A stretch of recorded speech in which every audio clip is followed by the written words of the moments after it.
사물은 이제 우리의 필요를 채워주는 도구를 넘어 자신의 사회적 지위를 과시하거나 내면의 허기를 일시적으로 달래기 위한 수단으로 전락했습니다.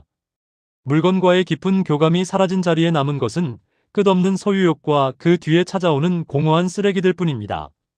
마음의 본래의 자리를 확인하지 못한 이에게 물건은 오직 소유의 가치로만 존재합니다. 그는 새로운 물건을 손에 넣는 찰나의 쾌감에 중독되어 있습니다.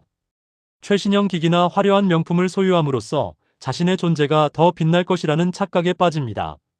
하지만 물건을 구매하는 순간의 환희는 채 하루를 넘기지 못합니다. 소유한 물건이 익숙해지는 순간 그는 또 다른 새로운 것을 갈구하며 주변을 살핍니다.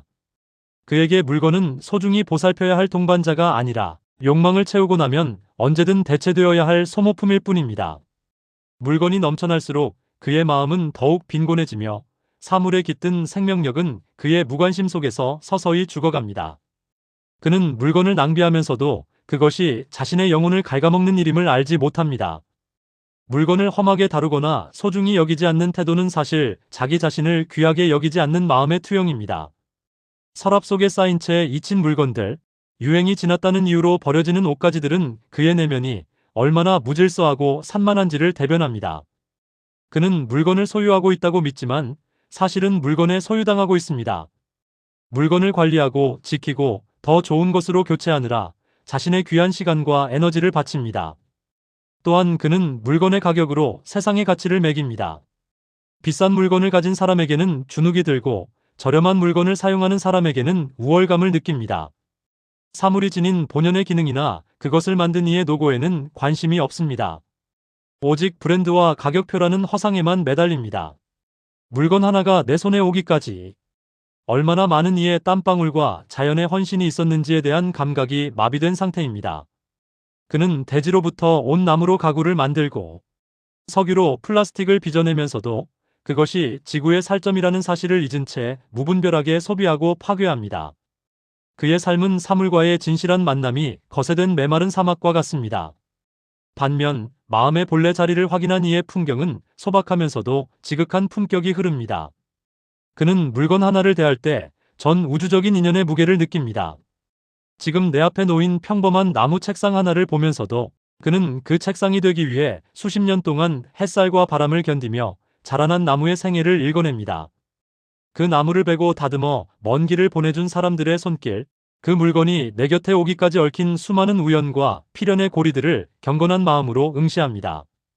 그에게 물건은 죽어있는 무생물이 아니라 우주의 에너지가 잠시 특정한 형상을 입고 나타난 인연의 결정체입니다. 그는 물건을 소유하려 들지 않고 잠시 맡아 관리하는 지기의 마음으로 대합니다. 물건을 사용할 때마다 그는 그 사물이 전해주는 편안함과 기능에 깊은 감사를 표합니다.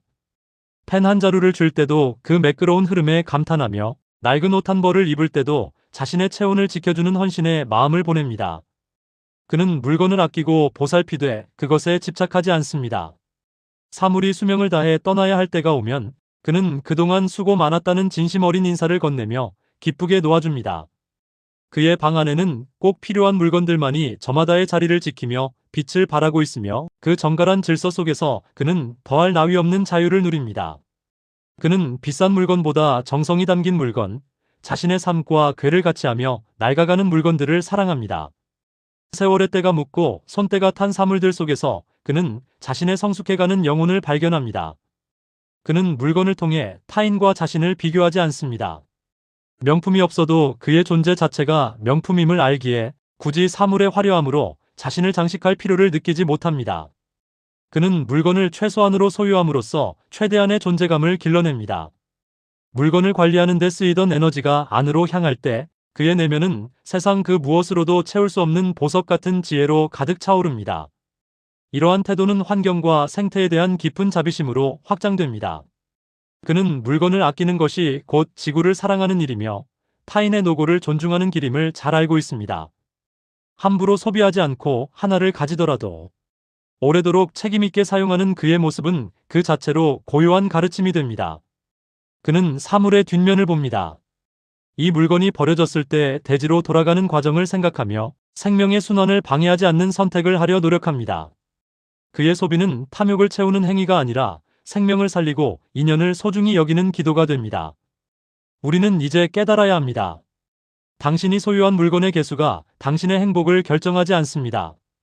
오히려 당신이 물건 하나를 얼마나 깊은 자각과 정성으로 대하느냐가 당신의 삶의 밀도를 결정합니다.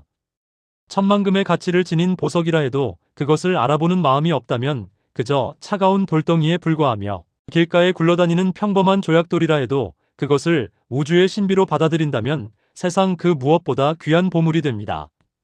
당신의 가치는 당신이 가진 물건의 브랜드에 있지 않고 물건을 다루는 당신의 손길과 시선 속에 깃들어 있습니다.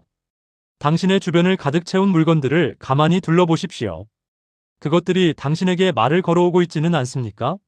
나를 소중히 다루어 주어서 고맙다고, 혹은 나를 잊지 말아달라고 속삭이는 소리에 귀를 기울여 보십시오.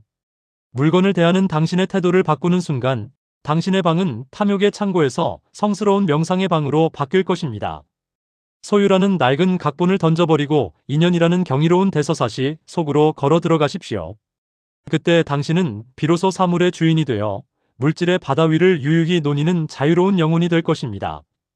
당신의 평온은 채워도 채워지지 않는 소유에 있지 않고 이미 주어진 인연들에 대한 깊은 자족과 감사 속에 영원히 살아 숨쉬고 있습니다.